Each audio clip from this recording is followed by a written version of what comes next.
A escola não é, nem nunca será, suficiente para educar totalmente uma criança ou um jovem. E se você é pai, mãe e ficou ofendidinho com o que eu acabei de dizer, saiba que muito provavelmente você está deixando a desejar na educação do seu filho. Isso porque a escola hoje se tornou uma verdadeira confusão dos diabos para ser compreendida. Muitas demandas, pouco resultado e com professores que estão dando sangue lá todos os dias sem ter qualquer tipo de reconhecimento ou pior, enxergando um fruto do seu próprio trabalho. E um dos grandes problemas que nós vivenciamos hoje nas escolas do nosso país é um verdadeiro embate que se formou entre professores e pais de alunos, ou pior, professores contra pais de alunos e a própria coordenação. Uma confusão que se criou, que paira sobre a cabeça de muitas pessoas, é qual é o papel da escola. Porque hoje em dia parece que as pessoas não sabem mais dizer o que é educação. Ou melhor, o que é educar alguém.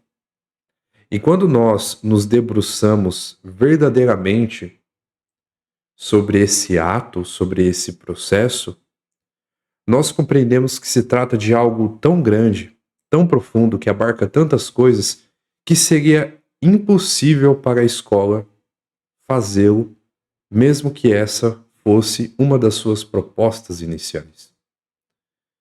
Então, para que a gente consiga compreender tudo isso, nós precisamos respirar fundo e quase que com um ato de contraponto, nós fiquemos calmos e analisemos com calma o nosso contexto agitado de hoje em dia.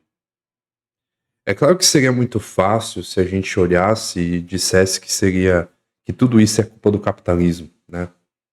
Essa sociedade de mercado que nós vivemos, essa completa agitação, essa concorrência, esse embate que se forma entre eu e meu amigo, que é meu concorrente, que vai pegar meu cliente, por aí vai. Isso todos nós já sabemos, né?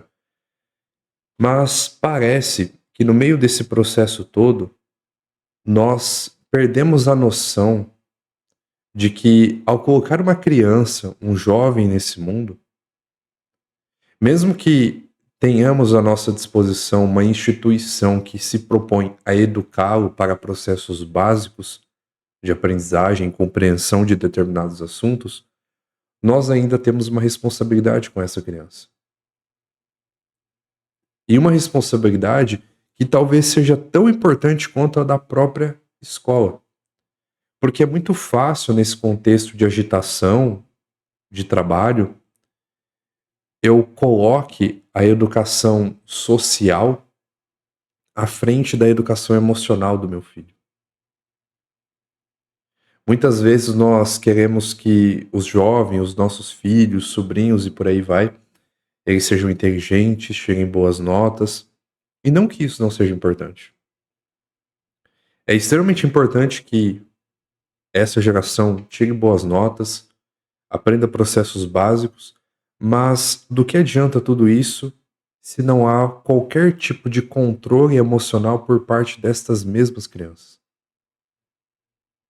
Do que adianta essa pressa para a formação dessa criança e, consequentemente, a entrada dela no mercado de trabalho, se essa criança não compreende processos básicos de si mesma?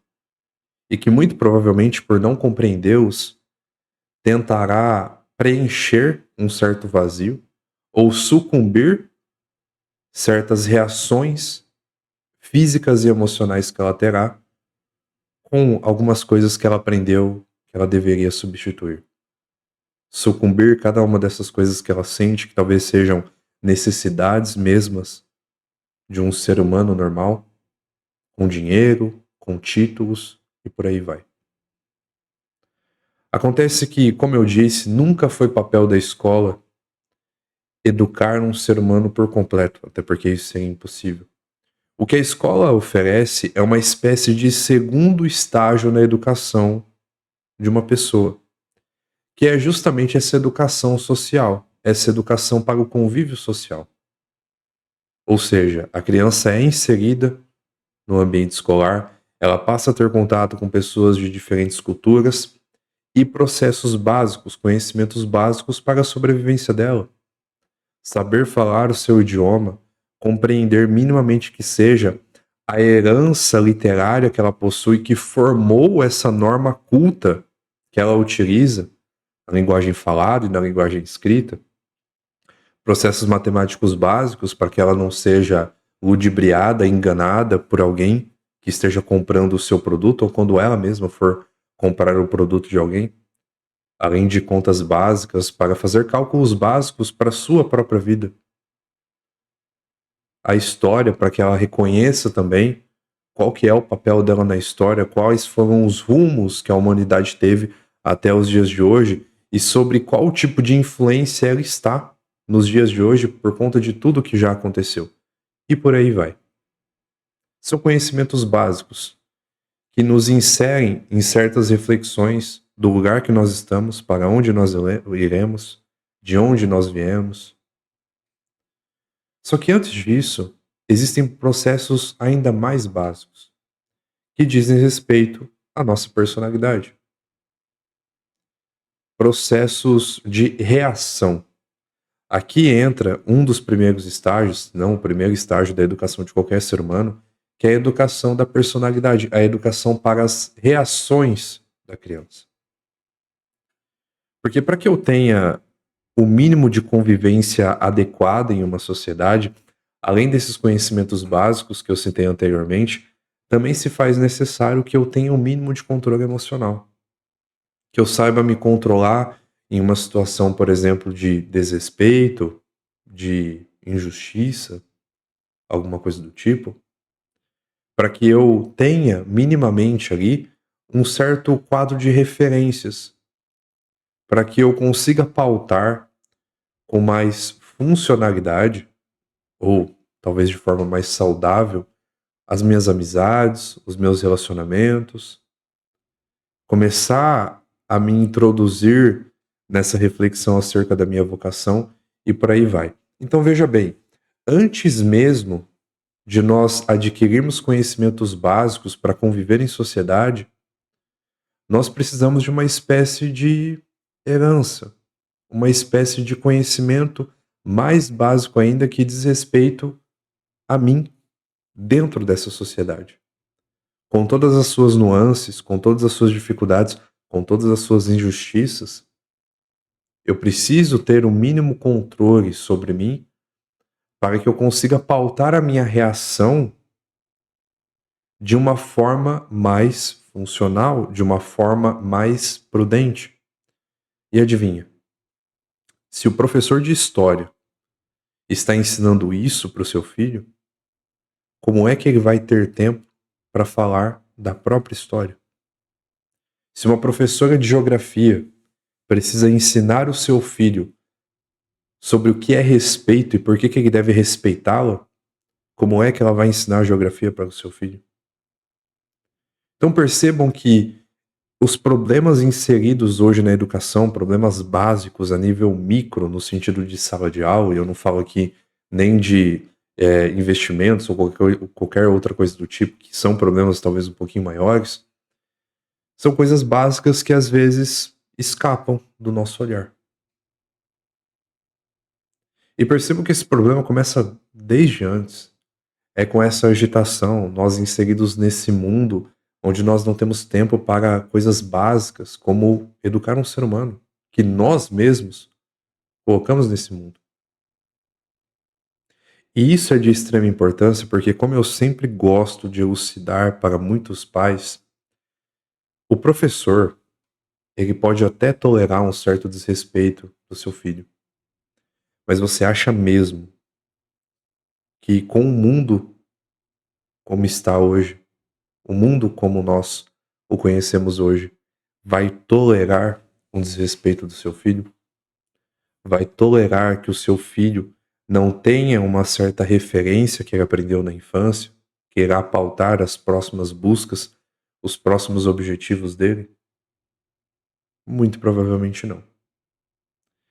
Então, É necessário que nós aprendamos que educar alguém é conduzi-la a algo.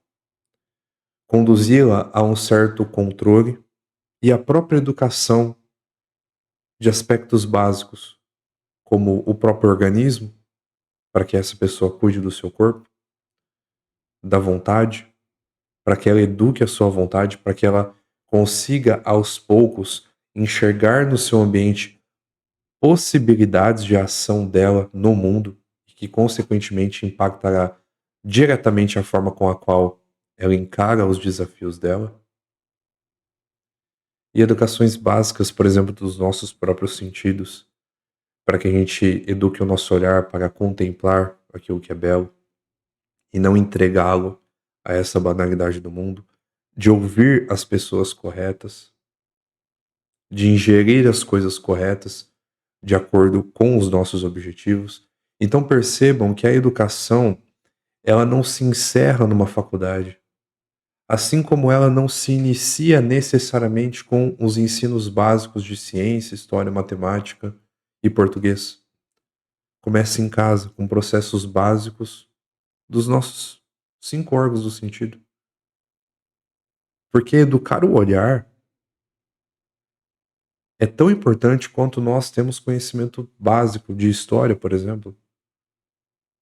Porque justamente se nós aprendemos a olhar para as coisas corretas, a ter um controle mínimo para onde está direcionado esse olhar, eu também vou conseguir estudar aquilo que é necessário. Então veja que o problema ele é muito mais embaixo, o buraco ele é muito mais embaixo, porque nós não temos o mínimo controle sobre os nossos sentidos. Nós não sabemos para onde nós estamos olhando e, consequentemente, não sabemos qual rumo a vida está tomando. Não sabemos ouvir as pessoas corretas. Não sabemos nem ouvir aquilo de bom que nós falamos e pensamos sobre nós mesmos. Muitas vezes nós nos inserimos a nós mesmos dentro de um contexto caótico, perdidos em devaneios, em pensamentos, em cenários que jamais se materializaram e meio que fechamos o nosso ouvido para isso, ouvindo só a si mesmo, ou ouvindo mais as outras pessoas do que qualquer outra coisa. E esse ruído nos distrai, nos deixa ansiosos, nos deixa com medo. Então, mais uma vez eu reforço. Esse vídeo aqui é uma espécie de lembrete, não só para os professores, que já sabem a sua obrigação e sempre precisam se recordar disso, para que não caiam na armadilha de achar que só porque ele não conseguiu ajudar determinado aluno, ele é um péssimo profissional, mas principalmente é um lembrete para nós mesmos, para nós pais, cidadãos, irmãos mais velhos, seja lá o que for, de que é nossa obrigação promovermos uma educação básica para as nossas crianças. Porque é muito fácil, uma vez que eu não estou inserido no ambiente escolar, simplesmente culpar quem está inserido nele de como a sociedade está hoje em dia, de como meu filho está hoje em dia. Mas nós nos esquecemos que, mesmo não tendo o título de professor, uma vez inseridos na sociedade, existem pessoas que nos olham, nos admiram de longe. E muitas vezes nós servimos de modelo a elas. Então, sim. Sim. Você faz parte da educação de alguém. E quanto mais cedo você prestar atenção nisso, mais prudente talvez você será com as decisões que você vai tomar daqui para frente. Porque você não sabe até que ponto determinado comportamento seu pode influenciar na decisão de alguém. Ah, Wesley, mas má influência não existe, cada um tem que cuidar da sua vida. Sim, isso é verdade. E se você pensa dessa forma, você tem total de liberdade de pensar assim. Só que para que a gente consiga ter uma sociedade melhor, nós precisamos começar por nós mesmos. Se você é um sujeito que reclama, que perde mais tempo tentando achar um culpado para o caos que a sociedade está hoje em dia e não presta atenção nas tuas próprias atitudes e como estas podem servir de base para a boa educação de alguém, então você é um problema. Sinto te dizer, mas você faz parte de tudo isso. Porque o nosso foco principal sempre deve ser ordenar a nossa própria vida para que a gente consiga ser mais eficiente na vida da outra pessoa. Acontece que esse caos inserido dentro da escola não fica apenas na escola. Ele se alastra por todo lado. Por quê? Porque pessoas são pessoas independentemente do lugar. Então, da mesma forma que há haters, há críticos, há reclamões que não fazem merda nenhuma pela educação dentro da escola, também existe fora dela. E eles vão palpitar entre si, consigo, contra si, não importa. É um caos total. Então, a primeira ordem que deve existir é a ordem do nosso íntimo, para que a gente nos corrija, para que a gente promova uma autoeducação, uma educação de si mesmo. E isso, de certa forma, se propague para as outras pessoas. Seja você professor, seja você pai para um filho, seja você até mesmo produtor de conteúdo, que vai espalhar a palavra para outras pessoas. Então, quanto mais cedo nós percebemos que nós estamos inseridos nesse caos que se tornou a educação e que nós temos ou podemos ter uma influência sobre isso, que seja uma influência boa, que a gente decida ser uma boa influência. Não para ser visto como a pessoa boa, o cara bom, o menino de ouro, o grande exemplo da sociedade, não, mas que essa ordem que a gente promove em nós mesmos, a gente veja o quanto ela pode ser um benefício na vida de outra pessoa. E é aquilo que o próprio Dostoiévski nos diz. Você planta uma semente. Como você saberá qual será os destinos da humanidade a partir dessa semente que você plantou na cabeça de uma outra pessoa? Qual o desenlaço, qual o desenrolar que pode acontecer a partir do momento em que você se coloca nesta posição de alguém que precisa servir como base para um filho, para um irmão, para um aluno ou para uma pessoa que te olha e precisa de você? Eu acho que a partir desse questionamento a gente consegue repensar muitas coisas sobre o nosso papel dentro desse caos.